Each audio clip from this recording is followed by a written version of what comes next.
It was one of those mornings where the air was calm, the sun was bright, and the sound of birds gave the illusion of peace until it all shattered in one ridiculous instant when a golf cart came flying across the edge of my yard and slammed into the side of my house with a crunch so loud I thought a tree had fallen. The wooden siding cracked. The porch shook. And standing there in stunned silence, I watched as Karen, the infamous HOA president, staggered out of the driver's seat, with one hand on her head and the other already pointing at me like I had been the one behind the wheel. Before I could even process what had happened, she screamed that it was my fault, that I had built my house too close to the road. And in that bizarre twist of comedy and insanity, the woman who had just destroyed part of my wall pulled out her phone and called the police, shrieking about reckless endangerment, as if I had somehow leapt in front of her out of control cart. The absurdity was so sharp I almost laughed, but I stayed quiet because I knew something she didn't. My cameras had caught every second from 3 different angles. And in that moment, the only thing louder than the wreckage was the thought echoing in my head that Karen had just dug herself into a hole she would never crawl out of. The officers arrived quicker than expected, sirens wailing through the otherwise sleepy community. By then, a handful of neighbours had already gathered, drawn out by the crash and Karen's banshee yells. She paced in front of the damage, pointing at my cracked siding as though it were proof of her story. I stood with my arms crossed, letting her rumble, watching how she twisted the narrative. She claimed she had swerved to avoid me, claimed I had suddenly stepped into the path of her cart, claimed my yard was not properly maintained, and caused her to lose control. It was a performance worthy of an award, except for the fact that her golf cart was still lodged against my porch steps, with tire marks trailing in a straight, drunken line from Thea Street. The officers glanced at me for a response, but I kept my words measured. I explained calmly that I had been inside making coffee when I heard the impact. Karen immediately cut me off, yelling that I was lying, that I had always been a problem neighbour, that the HOA would deal with me once and for all. The police jotted notes, their faces giving nothing away. One officer measured skid marks, the other photographed the damage. Karen kept inserting herself into the process, demanding they ticket me for property hazards, insisting my cameras were probably fake or illegal. I had not even mentioned the cameras yet, but clearly the idea haunted her because she knew deep down what they might reveal. Neighbours whispered among themselves, some shaking their heads, others trying not to laugh. One man muttered loudly, "Enough," for me to hear that he had seen Karen swerving her cart around the block like a drunk teenager the day before, but he did not say it to the officers. People liked their peace, and standing up against the HOA president was not a popular pastime. As the situation unfolded, I let my silence be my shield.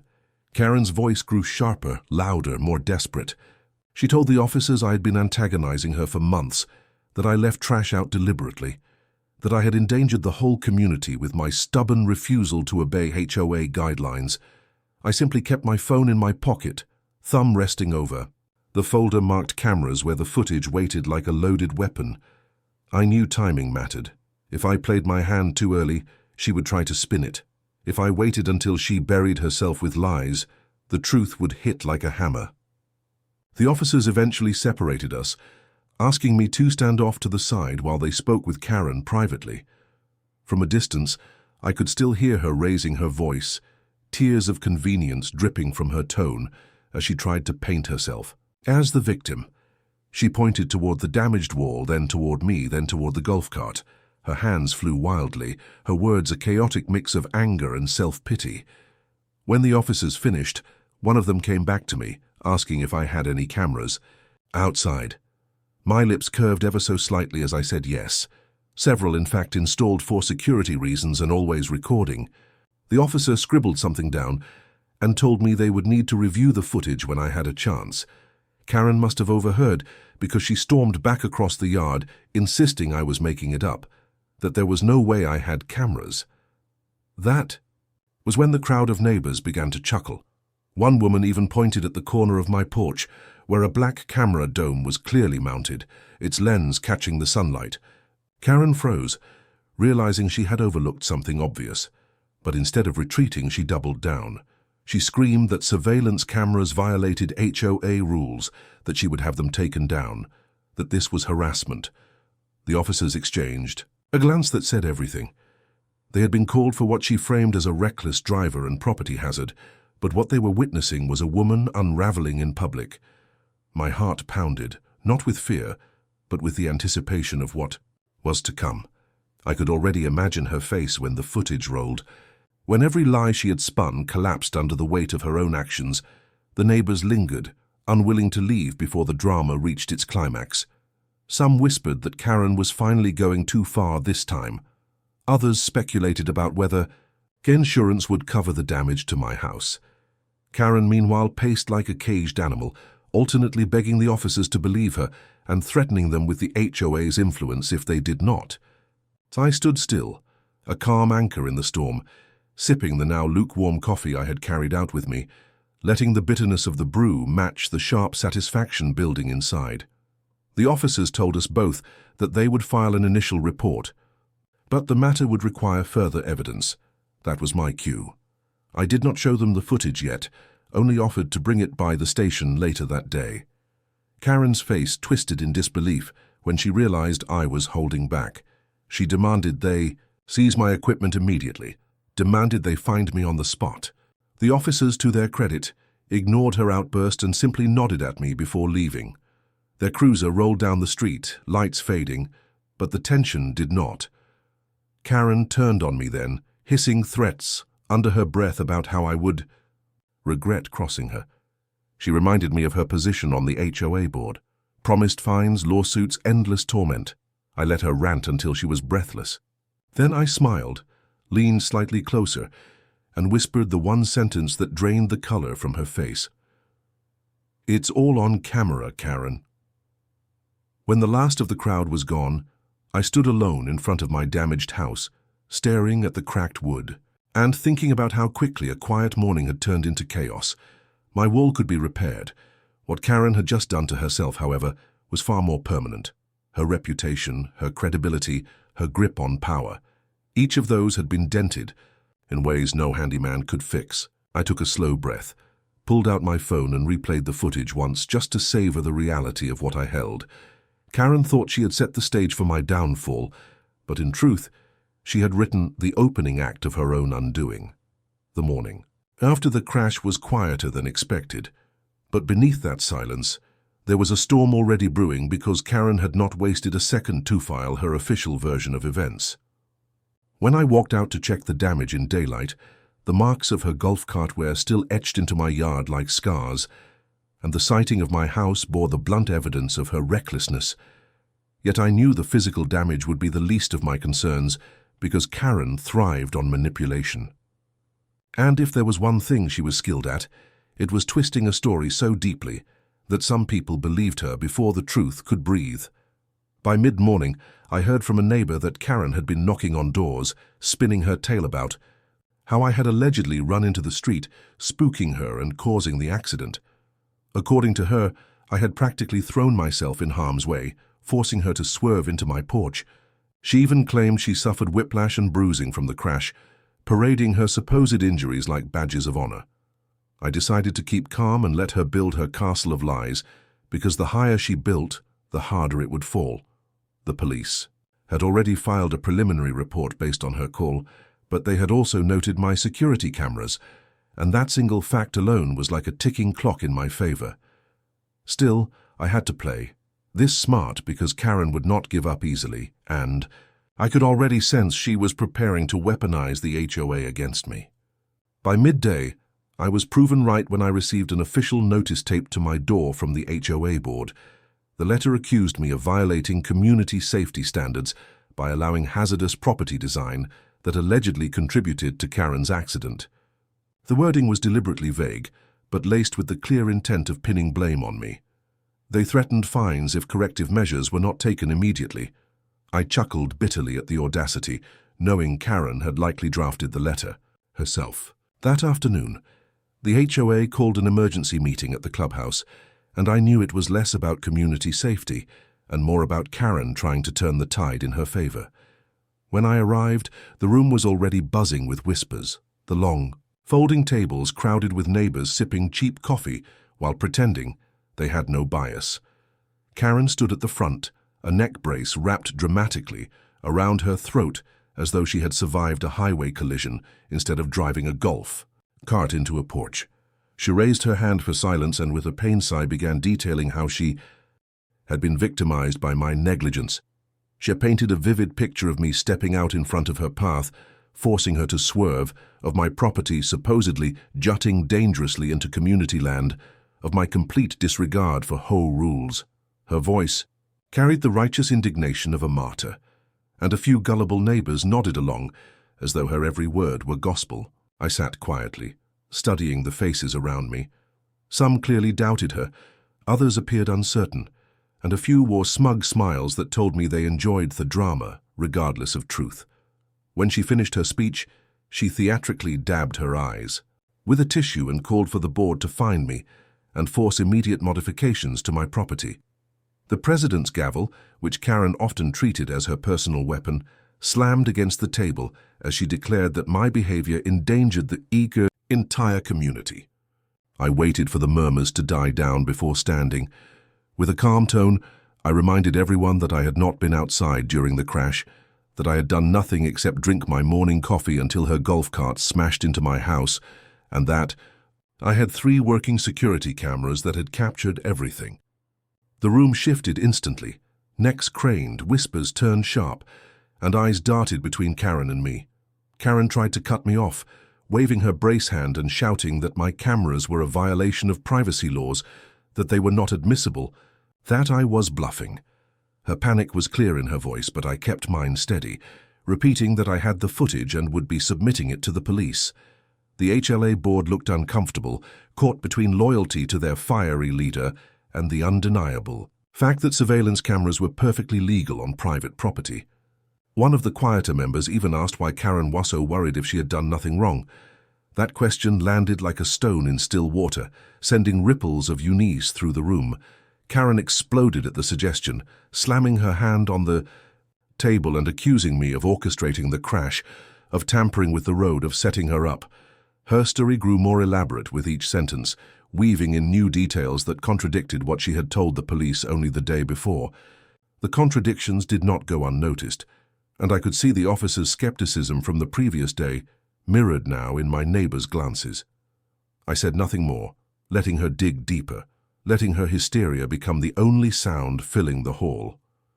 At last, one of the board members declared that any decision would be postponed until the footage was reviewed. Karen's face hardened, her jaw tight as she realized the narrative was slipping out of her grip. When the meeting adjourned, a handful of neighbours approached me quietly, some offering sympathy, others admitting they had long grown tired of Karen's antics, but had never dared speak against her. One man leaned close and whispered that this was not the first time Karen had bent the truth, recalling an incident months earlier when she had blamed a teenager for damaging HOA property that later turned out to have been her own fault. These small confirmations fueled my resolve, proving this fight was not just about repairing my wall, but about exposing her pattern of manipulation. Back at home, I sat down at my desk and queued up the footage once more, watching the grainy yet clear images of Karen's cart swerving off the road. The moment of impact, the way she stumbled out and immediately began shouting at me before I had even stepped outside. It was all there, time-stamped and indisputable. I organized the files neatly onto a USB drive and printed still images showing each key frame. Holding those papers in my hands gave me a strange sense of calm, like a soldier checking his weapons before battle.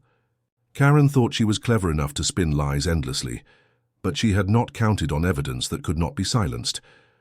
That night, as the neighborhood fell quiet again, I noticed Karen pacing outside her house across the street, phone glued to her ear as she gestured wildly. No doubt she was working the lines of influence, calling board members, trying to intimidate witnesses, weaving her web before it unraveled. I watched from behind my curtains, unbothered, because her desperation confirmed what I already knew. Her fear was growing. The next step would be to deliver the footage to the police, to force the matter into official channels where her theatrics held less weight. But I also knew that, until the moment arrived, She would not stop scheming. And so I prepared myself, not only for the battle of evidence, but for the storm of lies she was certain to unleash in the days ahead. The days that followed the meeting proved just how far Karen was willing to go to protect her version of events and to weaponize the HOA in her favor. Early in the morning, I found another notice on my door, this time citing me for supposed violations, ranging from improper landscaping to unauthorized exterior modifications, all of which were laughable excuses designed to bury me under paperwork and fines. The neighbors had clearly seen the crash with their own eyes, and some of them knew the truth. But Karen was clever enough to understand that by burying me in rules and official letters, she could cloud the waters and make the issue look less like a single reckless accident and more like a broader pattern of misconduct on my part. What she did not know was that I had already turned the footage over to the police, who had accepted the files without hesitation and promised to review them carefully.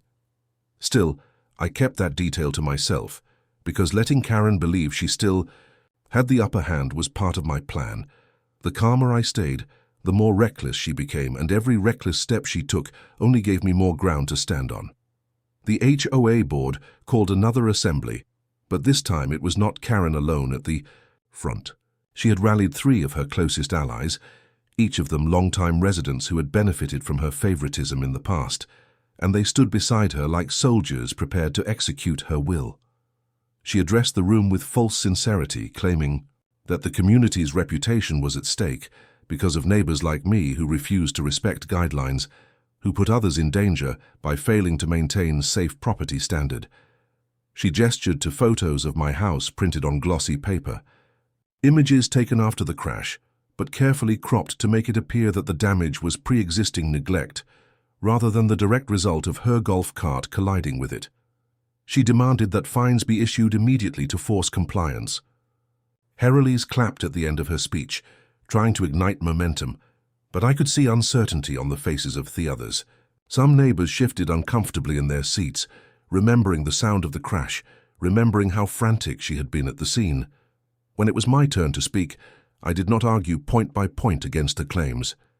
Instead, I calmly stated that the truth was already documented in police custody, and that any accusations leveled against me would soon be proven false. Karen interrupted, her voice rising, accusing me of tampering with evidence, accusing me of staging the entire incident to frame her. The more she shouted, the more her composure cracked, and the more the room began to doubt her performance. I reminded everyone that I had lived in the neighborhood for years without incident, that my property had always been in compliance, and that those who knew me could vouch for my record. I did not need to match her theatrics, because the weight of her desperation was beginning to reveal itself. After the meeting, one of the quieter neighbors, a woman named Linda, approached me privately. She admitted she had seen Karen driving recklessly, not only on the day of the crash, but on multiple occasions before, weaving through streets, cutting corners, treating her golf cart like a toy rather than a vehicle. Linda said she had never spoken up because Karen had a way of punishing those who opposed her, but now she was willing to give a statement if needed.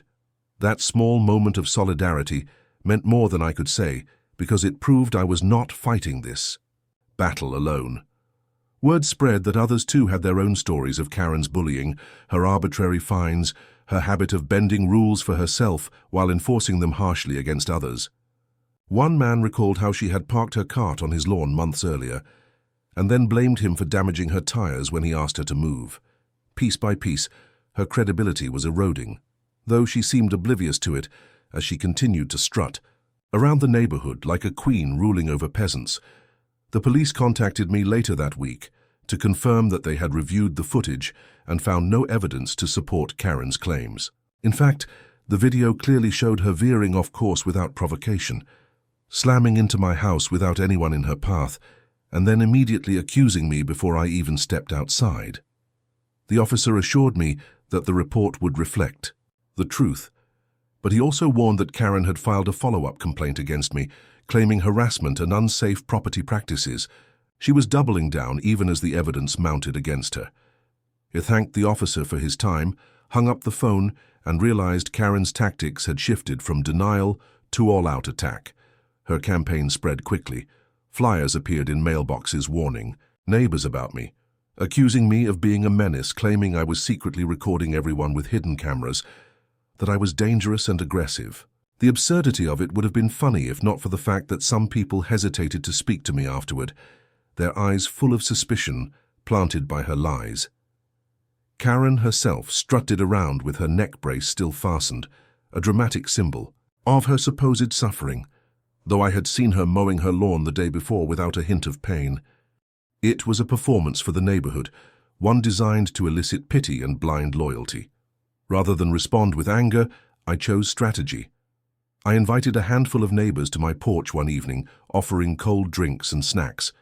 And while we sat, beneath the warm glow of my porch light, I quietly showed them the footage on a laptop. Their gasps and muttered curses told me everything I needed to know. The sight of Karen's reckless driving, her blatant lies, the way she marched toward me, screaming even as smoke rose from the cart's engine, it was undeniable. By the end of the night, several neighbours promised to spread the truth. Karen's false report had looked convincing on paper, but video was stronger than words, and slowly the tide of opinion began to shift. Still, Karen was not done. She convened yet another board session, this time threatening to take the matter to civil court if the HOA did not act swiftly against me. She claimed that if the board failed to discipline me, the entire neighbourhood would be liable for damages to her cart and her medical bills. Her allies backed her, repeating her words like a choir. But the cracks were clear. People whispered about seeing the footage, about how her story kept changing, about how she seemed more desperate than injured. She sensed the shift, too, because her eyes darted nervously whenever someone asked for consistency in her claims. I watched her unravel with a quiet satisfaction, knowing the climax was approaching. The more she pushed, the more isolated she became. And by the end of the week, I had more than one neighbour willing to testify on my behalf. It was no longer just my word against hers. It was the weight of evidence, the pattern of her behaviour, the whispers of discontent. She could no longer silence. For the first time, Karen's stranglehold on the HOA showed real signs of slipping. And yet I knew better than to celebrate too soon, because people like her did not simply accept defeat. They lashed out harder, sharper, and more recklessly than before. So I waited, patient as ever, knowing the next move was hers, but confident that when she made it, the truth would be ready to crush it beneath the undeniable eye of the camera lens. The storm that Karen had been trying to control finally began to spiral out of her hands as the weight of evidence pressed down against her carefully constructed lies. By the time Chapter 4 of this whole ordeal began, the footage I had quietly shared with the police and a few trusted neighbours was no longer just a secret weapon. It had become the undeniable centerpiece of everything that followed. I knew Karen's desperation would push her toward even more dramatic moves. And sure enough, she doubled down at the next HOA meeting with a ferocity that almost would have been impressive if it weren't so delusional. She strode into the room without her neck brace this time, perhaps forgetting that just days earlier she had sworn to the board that her injuries prevented her from even turning her head. She slammed a folder down on the table, announcing that she'd gathered sworn statements from her allies that corroborated her version of the crash. Her voice shook with righteous fury as she accused me of staging footage, of tampering with timestamps, of running a campaign to smear her reputation. Her three loyal allies nodded vigorously, one of them even claiming he saw me tinkering with cameras late at night, like a criminal trying to manufacture evidence. I sat in the back of the room, calm as ever, because I knew the show was about to reach its peak. When it was my turn to speak, I did not argue with her fabricated witnesses or her folder of lies. I simply opened my laptop, connected it to the projector, and played the first video file for everyone to see. The room fell silent as the clear image of Karen's cart came into view, veering across the pavement without anyone in its path, smashing into my porch with a deafening crunch. Gasps filled the room and a ripple of disbelief moved through the crowd. Karen jumped to her feet, shouting that the video was fake, that I had edited it to make her look bad. But before she could spin her next tale, I played a second angle, this time from a camera mounted on the other side of my property, capturing the same sequence from a completely different perspective. The impact, her stumble out of the cart, her immediate finger-pointing. It was all there. Time stamped down to the second. The murmurs turned into outright whispers of anger, and I could see Karen's face pale as the ground beneath her started to crumble. She tried one last desperate attempt, claiming the footage had been doctored with sophisticated editing software, but the police officer present at the meeting quickly shut her down, explaining that they had already reviewed the files directly from my system and confirmed their authenticity. Karen's mouth opened and closed without sound, her eyes darting from the officer to the board to the neighbours who had once blindly trusted her. The silence that followed was more powerful than any words I could have spoken. For the first time in years, Karen was cornered and everyone could see it. The fallout did not end there. The next day, the neighbourhood group chat exploded with debates, screenshots of the footage circulating like wildfire, neighbours who'd been afraid to speak now voicing years of frustration. Stories poured out about Karen's past antics, how she had fined an elderly couple for having the wrong shade of curtains, how she had singled out families she disliked with frivolous violations, how she had used HOA funds for personal events under the guise of community improvement. The crash was no longer just an accident. It had become the crack that broke open her entire reign of manipulation. And yet, Karen, being Karen, refused to accept defeat. She cornered me outside one afternoon, her face tight with fury, warning me that I had made a powerful enemy. She hissed threats about lawsuits, about taking me to civil court for defamation, about dragging this out until I had no money left. I stared at her calmly, reminding her that the truth had already spoken louder than her threats ever could, and walked away. Behind the scenes, I took further precautions. I made additional backups of the footage, stored them in the cloud, and handed copies to the police in case. Karen tried something drastic to erase the evidence. I had learned by now that people like her did not simply fade away. They struck back harder when cornered. Sure enough, a week later, I was served with a notice that Karen had filed a civil lawsuit against me, claiming emotional damages, loss of property value, and defamation of character. The claims were laughable, but they forced me into legal preparation. My attorney chuckled when he reviewed the case, saying it was one of the weakest filings he had ever seen, but he also warned me to stay vigilant because Karen might not care about winning so much as dragging me through stress and expense. I nodded, already expecting it. The irony was that the more Karen fought, the more she revealed her true character to the neighbourhood. During a heated exchange at yet another HOA session, she screamed at one of the board members who questioned her story, accusing him of betrayal and demanding his resignation for daring to doubt her. That outburst spread through the community like lightning, confirming what many had quietly suspected for years, that Karen's rule was not about community, but about control. One by one, her allies began to distance themselves, unwilling to sync with her ship. The same man who had claimed he saw me tampering with cameras later confessed privately that Karen had pressured him into making the statement and that he regretted it, now that the truth was undeniable. The best part came when an insurance inspector arrived to assess the damage to my house. He walked the property carefully, taking photos and notes while Karen hovered nearby, insisting he should also document her supposed injuries. The inspector, unimpressed, explained bluntly that her card had caused the damage and that she was liable, not me. When she argued, he simply pointed to the video stills attached to his clipboard and walked away. Her shriek of frustration echoed down the block, a sound that told me she finally understood her empire was collapsing. Still, I did not celebrate too loudly. Instead, I spent my evenings on the porch repairing what I could while neighbours stopped by to chat, each one emboldened by the fact that Karen no longer seemed untouchable. Some offered to testify if needed. Others shared their own frustrations, and for the first time the neighbourhood felt less like a prison under her rule and more like a community slowly waking up. The battle was not over yet, but the shift in power was undeniable. Karen had started this war the moment she crashed into my house and filed a false report. But by trying to destroy me, she had revealed herself instead, and no amount of theatrics could put that genie back in the bottle.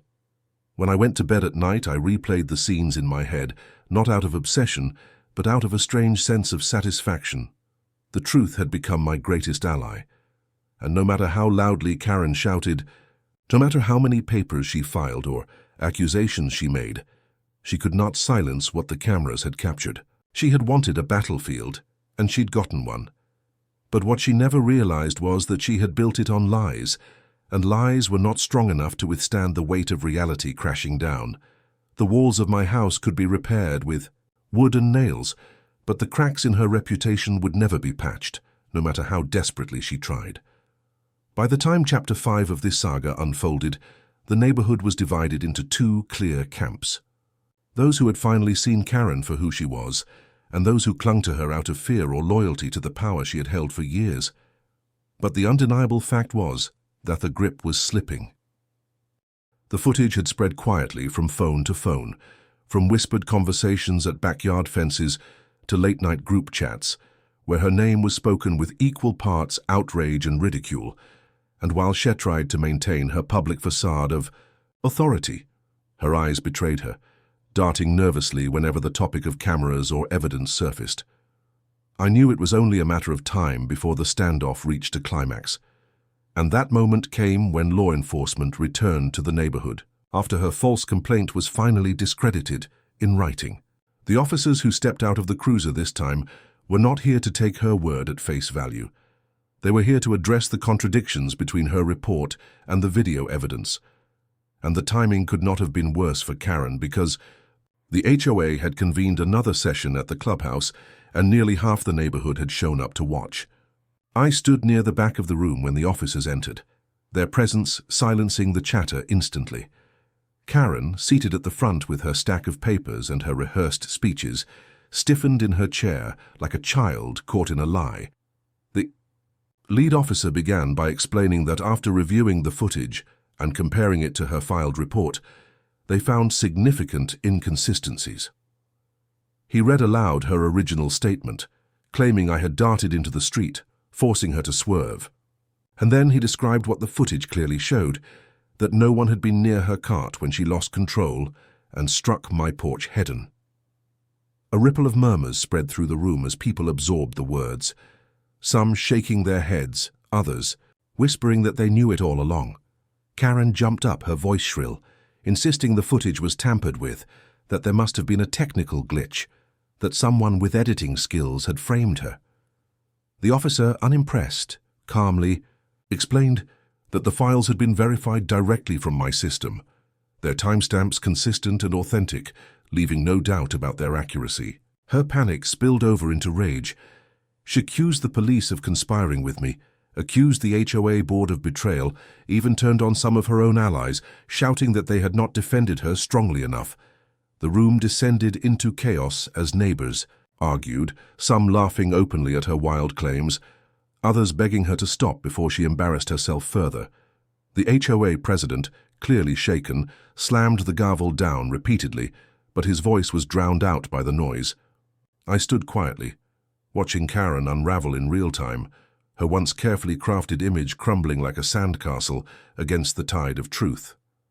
When the noise finally died down, I stepped forward with the calm that had carried me through this ordeal. Without raising my voice, I reminded everyone that this had started with a crash that could have been a simple accident if Karen had just admitted fault.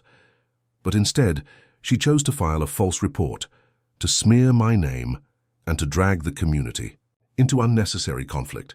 My words hung heavy in the silence that followed, and for the first time I could see shame flicker across the faces of those who had supported her blindly. The officers explained that filing a false report was a criminal offense and that while the decision on charges rested with the district attorney, the recommendation had already been made to pursue consequences. Karen's face went pale, her body trembling as she tried to mask it with more bluster, but the cracks were showing. She shrieked about how unfair it was, how she was the true victim, how the HOA should stand by her against outside interference, but her words landed flat. The board members avoided her eyes. Neighbours whispered with disgust, and I realized the balance of power had shifted entirely. No longer was she the one dictating terms. She was the one scrambling for scraps of credibility while everyone watched.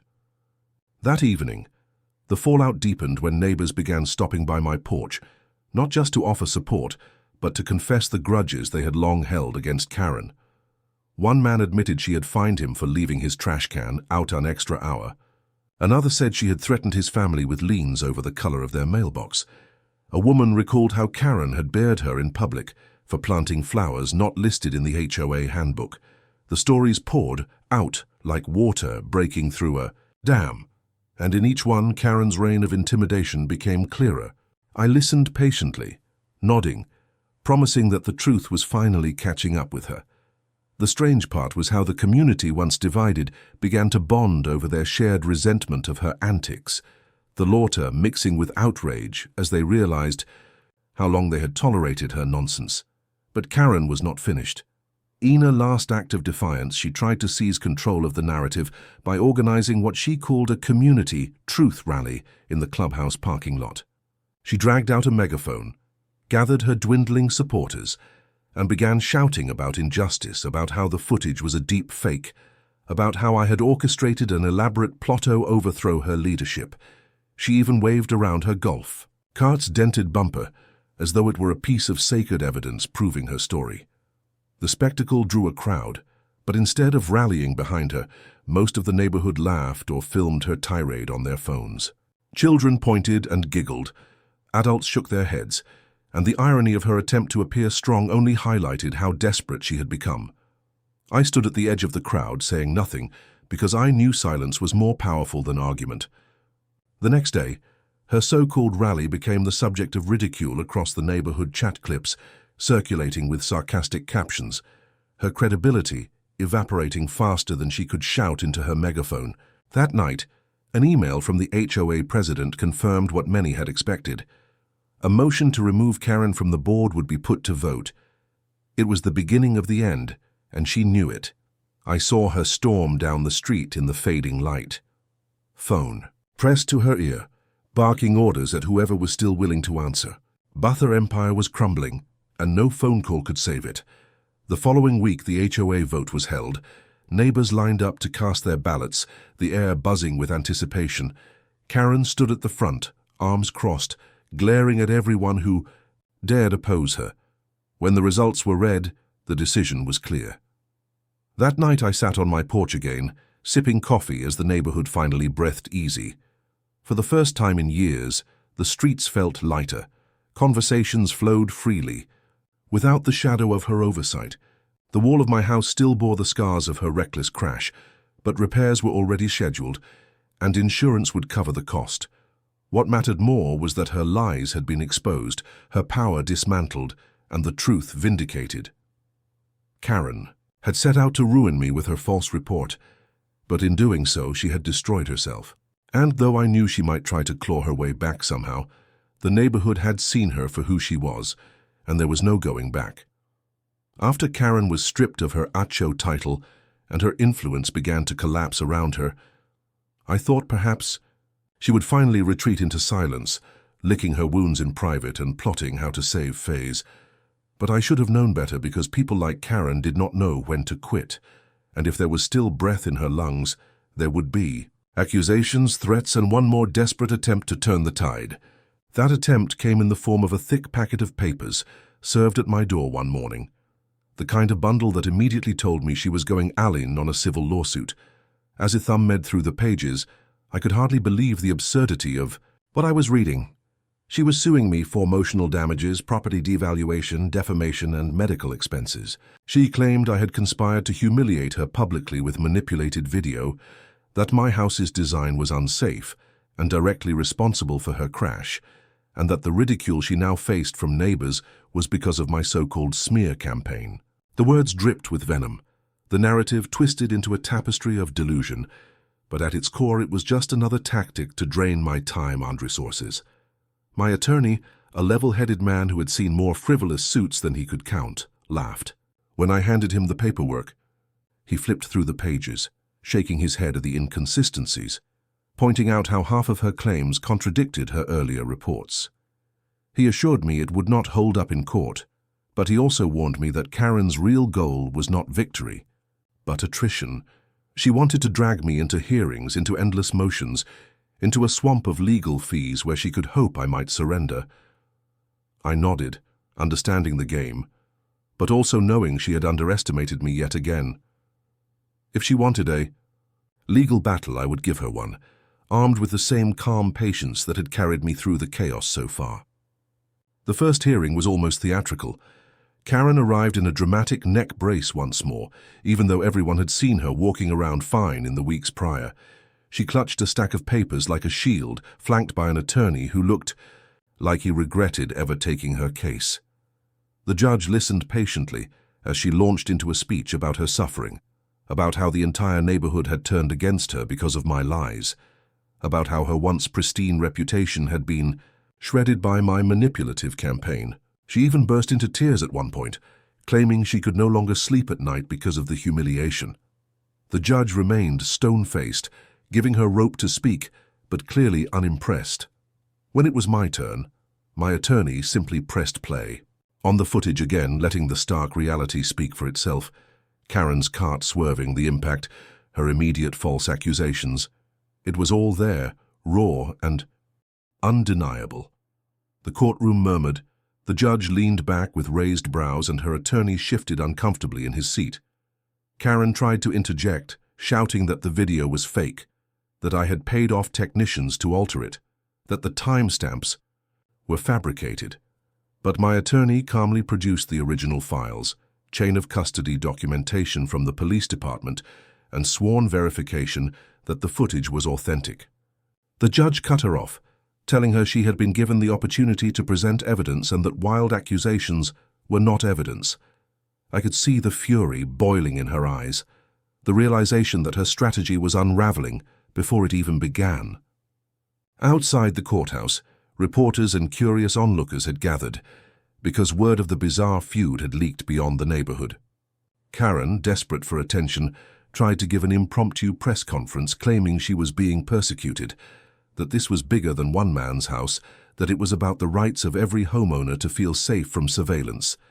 Cameras flashed, microphones shoved forward, but the laughter in the background told the real story. Clips of her tirade made it online within hours, edited side by side with footage of her crash, turning her into the punchline of a viral joke.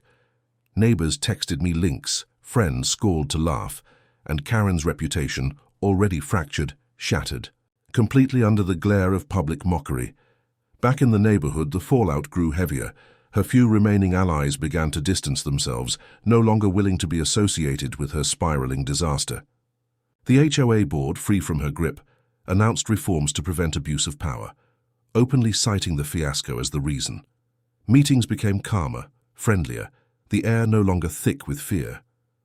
Karen, meanwhile, became a recluse in her own home, blinds, drawn, rarely venturing out except to stalk the mailbox or glare across the street at me.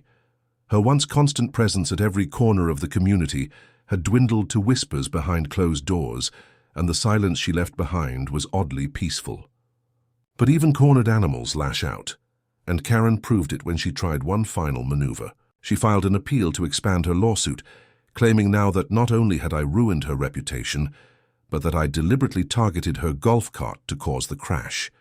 She insisted my property was designed as a trap, that I'd somehow engineered the accident as part of a long-term vendetta. The absurdity was so extreme that even the judge chuckled in disbelief during the next hearing. My attorney tore her claims apart line by line, pointing out that if her story were true, she would have had to predict her own reckless driving habits months in advance and build my house accordingly. The courtroom laughed openly at the suggestion, and the judge dismissed that portion of the case immediately. When the final ruling came, it was decisive. The judge not only dismissed her claims, but also ordered her to pay my legal fees, citing the frivolous and malicious nature of her suit. The gavel struck with a sound that echoed like justice itself, and for the first time I allowed myself to smile fully in her presence. Karen's face turned ashen, her mouth opening and closing with no words, the realization crashing down on her harder than her golf cart had hit my porch. She stormed out, muttering threats of appeals, but everyone knew it was over. Her resources were drained, her credibility gone, her empire of control dismantled piece by piece. The irony was almost poetic. She'd sued me for damages, but in the end, she was the one paying for my defense, funding the very fight that destroyed her. Her attempt to weaponize the courts had backfired spectacularly, leaving her worse off than before. The neighborhood, once tense and divided, now rallied together in relief, united by the spectacle of her downfall. Barbecues and block parties returned. Laughter echoed in the streets, and the fear that had hung over us for years dissipated like smoke in the wind. As for Karen, her golf cart sat abandoned in her driveway, dented and rusting, a monument to her stubborn pride. She still glared at me sometimes, eyes burning with resentment, but the power behind the glare was gone. She had become a shadow of herself, reduced to bitter muttering, while the neighborhood she once dominated moved on without her. And though I knew she might try to rise again someday, perhaps with a new scheme or a new complaint, I also knew the community would never let her hold the same power again. She had revealed herself too completely, and once the truth was seen, it could not be unseen. When the dust finally settled, and the long months of confrontation began to fade into memory, the neighborhood slowly transformed into something that felt almost unfamiliar in its peace. For years, Karen had hovered like a storm cloud, dictating rules, filing complaints, and turning trivial matters into spectacles. And now, without her grip, the air felt lighter, freer, as though a collective weight had been lifted from every doorstep. The remnants of her downfall were still scattered around in the form of gossip, memes online that neighbors would laugh about quietly, and the empty space on the HOA board where her voice had once dominated every decision. Yet even in her silence, she lingered at the edges, glaring from her window blinds, standing stiffly in her driveway as if trying to remind people she was still there, still watching. But the truth was clear. She was finished, and her reign was never coming back. I repaired the last of my porch with settlement funds, and as the boards fit neatly into place, I felt a satisfaction deeper than the simple act of fixing wood and nails. It was the satisfaction of victory earned not through shouting louder or playing dirtier, but by trusting patience and truth to win out. Neighbors who had once kept their distance now stopped by regularly sharing drinks on the porch or swapping stories about how ridiculous the whole affair had been. Some admitted they had always wanted to stand up to her, but feared retaliation. Others laughed at how absurd her final courtroom antics had been, especially the claim that I had somehow designed my house as a trap for her cart. We laughed together at the irony, the way her downfall had been entirely of her own making, the way every move she had made to hurt me had instead turned against her. The HOA board, now rid of her influence, became almost unrecognizable in its civility. Meetings were shorter, issues resolved with compromise rather than shouting matches, and new projects actually focused on improving the neighborhood rather than feeding someone's ego. Flower beds were planted without threats of fines. Holiday decorations went up without angry letters, and for the first time people seemed genuinely proud of where they lived. It was almost strange to see how quickly normalcy returned once her stranglehold had been broken, as though the community had been waiting all along for a reason to wake up and shake her off. Karen, however, could not let go so easily. Even stripped of her power and publicly humiliated, she still clung to the idea that she had been wronged, wandering the streets with muttered complaints, filing empty threats of appeals that never gained traction. She avoided most neighbors, who now openly laughed at her attempts to regain relevance, but occasionally she would direct her venom at me, standing at the edge of her yard to hiss insults as I passed. I never engaged, never gave her the satisfaction of a reaction, because the irony was that her words no longer carried weight. She was a queen without a kingdom, a voice without an audience, and ignoring her was the final victory. The neighborhood children treated her more like a legend than a threat, whispering about the woman who had once terrorized everyone with fines and rules, daring each other to ride their bikes past her house at night, giggling when her blinds twitched. What had once been fear had transformed into ridicule, and ridicule was something Karen could never endure. She tried to salvage her pride by buying a new golf cart, but by then the HOA had passed a new regulation requiring all carts to be registered, and ensured a direct result of her crash. The sight of her standing angrily at the registration desk, paperwork in hand, while the clerk refused to approve her cart until she provided proof of insurance was almost too perfect.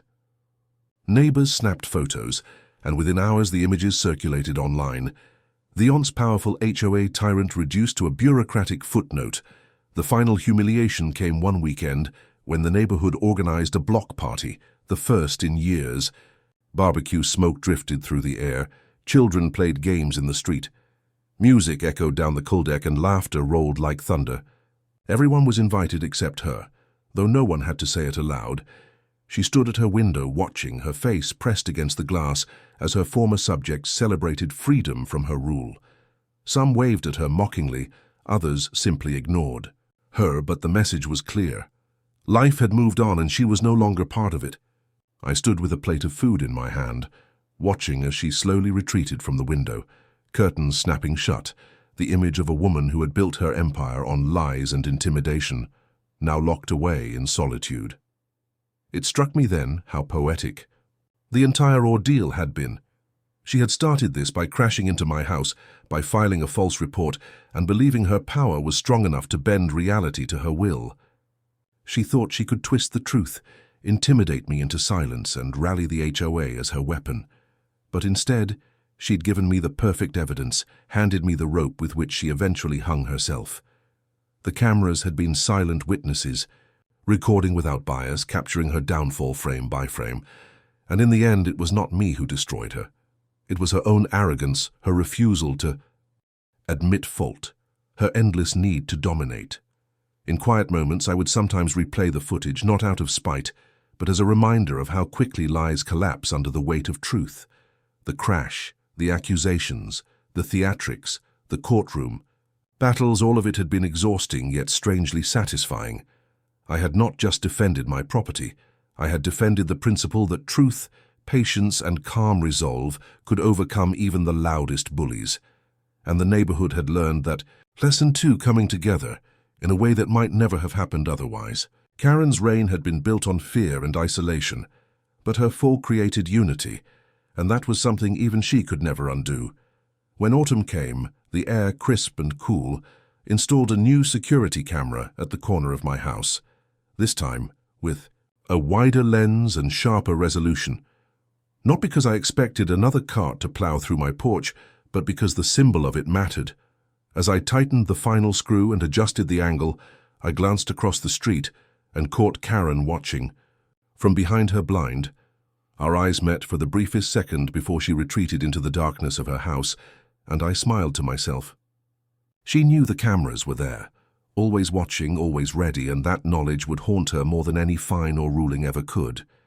The house was whole again, the porch stronger than before, the neighbourhood alive with laughter, and the tyrant who once ruled with threats reduced to silence. It was the kind of ending you almost could not script, too fitting to be real. Yet there it was in front of me every day. I took a long sip of coffee on my repaired porch, the sun setting over the quiet street, and thought of the irony. Karen had tried to bury me under lies and false reports, but in the end she had built the case for her own destruction. I leaned back, let the quiet settle in, and decided that sometimes the sweetest victory was not shouting your triumph, but sitting in peace while your enemies stewed in the ruins of their own taking.